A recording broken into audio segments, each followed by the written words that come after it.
वालेकुम सलाम। शरबत 20 रुपये 30 रुपये 700 रुपये बच जाता है। 800-900 रुपये लागत होंगी। 3 बेटियां ने, एक बेटा है, 6-7 जी है। बस ए लै जाने आदमी है। मैं घर मकान किराए का है।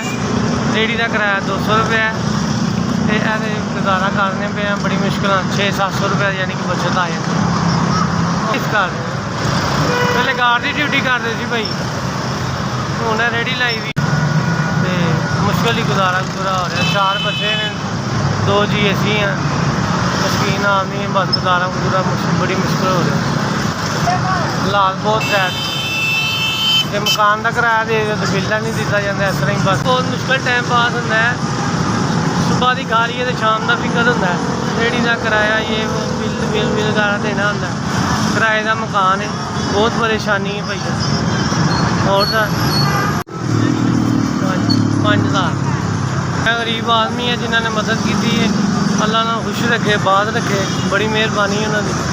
जिन्हें मेरे गरीब की मदद की, जिन्होंने भेजा है। अल्लाह ताला उन्होंने बच्चों की जिंदगी सलामत करे और मेहरबानी उन्होंने बड़ी बड़ी।